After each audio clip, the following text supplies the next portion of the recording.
आज हमारे बीच नगर निगम यूनियन के अध्यक्ष राजेश सिंह जी मौजूद हैं। हम उनसे जानते हैं कि आज उन्होंने जो ज्ञापन दिया है वो किन किन मांगों को लेकर के दिया है। बताइए राजेश सिंह जी, जो आज ज्ञापन दिया है आपने वो कौन कौन सी मांगे हैं यूनियन की ओर से?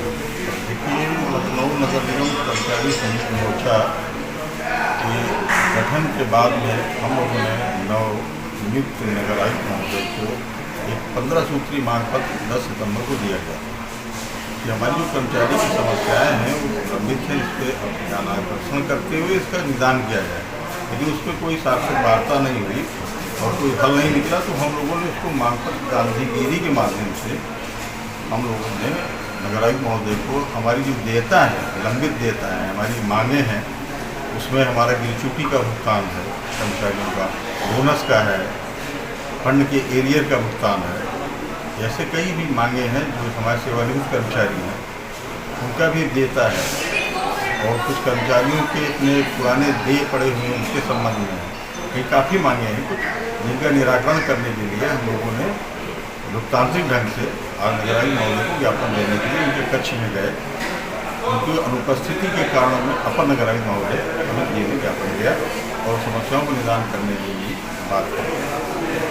अच्छा, जिस तरीके से आज आप लोगों ने गांधीगिरी के माध्यम, जैसे आपने बताया गुलाब का फूल देते हुए हमने ये ज्ञापन दिया है, तो इससे पहले तो नॉर्मली जिस तरीके से होता, तो आज ये क्या कारण था कि आपने गांधीगिरी के एक तरीके से आपने ज्ञापन दिया? देखिए, लोकतंत्र में हमेशा व्यवस्था है कि अपनी बात कहने का एक माध्यम है, एक तरीका है। और चूँकि कर्मचारी संगठन होने के नाते हमारी दायित्व ज़्यादा है, बुद्धिजीवी वर्ग में आते हैं, तो हम हमेशा हम लोगों ने लोकतांत्रिक पद्धति ही अपनाई है। उस पद्धति के अंतर्गत ही हमने आंदोलन किया है। अगर किसी कारण से वो समय नहीं मिल पा रहा, नहीं निकाल पा रहे, तो हमने उनको ध्यान आकर्षण कराने के लिए आज एक सबसे पहला माध्यम है कि हम आपके समक्ष में हम सरल भाव और सरल तरीके से अपनी बात कहें। जब उसका भी निराकरण नहीं होता है तो आंदोलन के अन्य चरण भी हैं। तो हमने अपना पहला चरण के अंतर्गत गांधीगिरी अपनाया गया और सबके सहमत से अपनी बात रखी गई। लेकिन सरकार आपकी बातों को नहीं मानती है, जो आपकी शर्तें हैं, तो आप इसके बाद क्या निरंतर आंदोलन करते रहेंगे या किस तरीके की आपका यूनियन का?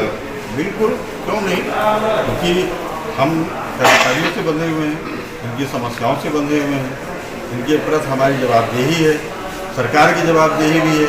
हम तीसरी सरकार के रूप में काम करते हैं, तो निश्चित तौर पे उसके तरीके अन्य तरीके से भी हम सरकार का और प्रशासन का ध्यान आकर्षण करेंगे। उसमें हम एक दिवसीय धरना भी दे सकते हैं, क्रमिक अनशन भी चला सकते हैं, घेराव भी कर सकते हैं। ये सब एक आंदोलन के तरीके हैं। और अगर इन समस्याओं का हल नहीं होता तो हम जिलाधिकारी महोदय को, नगर विकास सचिव को और सबको हम पत्र भेजते हैं, इससे हमारी बात को सुनाते हैं। और मुझे उम्मीद है वर्तमान प्रशासन में कि किसी कारण से वार्ता नहीं हुई होगी, लेकिन कोई न कोई हल निकलेगा।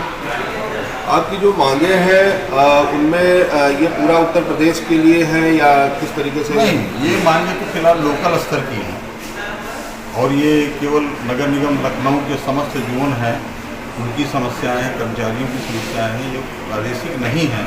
इसका निराकरण तो हमारे ही स्तर से, यहाँ पे स्थानीय स्तर पर ही नगर आयुक्त महोदय और उनके संबंधित जो लेखाधिकारी हैं उनके स्तर पर समस्याओं का निराकरण हो सकता है। यदि नहीं मानते हैं तो निरंतर आंदोलन आप लोग करते रहेंगे और जिस तरीके से आपने बताया कि और भी तरीके हैं तो आंदोलन जारी रहेगा। हाँ, उसमें हमारे और भी घटक दल हैं, संगठन कई घटक दल हैं जो हमारे साथ में जुड़े हुए हैं। हम लोग बैठ करके इसको तय करेंगे और निरंतरता बनाए रखने की दिशा में हम लोग सोच भी रहे हैं। आगे हम लोग इसको निरंतरता बनाए रखेंगे अगर नहीं हल होगा। धन्यवाद।